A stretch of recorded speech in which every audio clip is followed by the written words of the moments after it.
What do we do if we have done everything in the restorative practices trinity, but the student doesn't respond? Is there still a way to fix the relationship? The one thing I want to caution is there's no such thing as doing everything. The restorative practice is so robust that, and because it's ultimately you're dealing with people. So you're even doing the same approach, you can do the same approach differently, just based on, and you're going to have to do the same approach differently. So there's no such thing as doing everything under the umbrella of restorative practices. That's just not possible. Now, with that being said, what I can acknowledge and what we have to acknowledge is that everything doesn't work for everybody. Everybody's not going to respond to everything. But that's also from an instructional standpoint.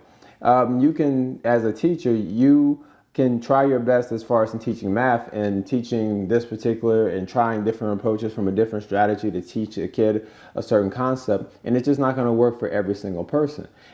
Sometimes it may just be you're not the right person to teach that particular in that situation, and you may have to allow somebody else to step in and teach in that particular situation for that concept for that particular student. What we have to do, though, is make the effort. And so if something doesn't work, finding ways to try to make it work and not necessarily giving up is really what we have to focus on doing.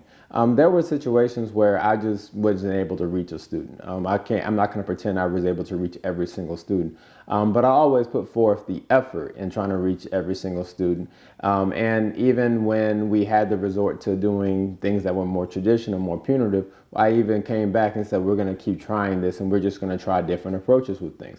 That would be going through the parents. That would be going through, I would find out if you have a mentor or somebody in your life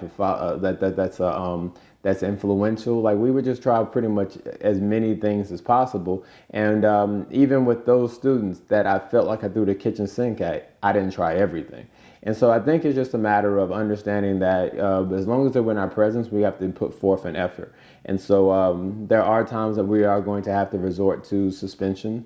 One thing I did, even still as an administrator, I still suspended kids, like even doing restorative practices.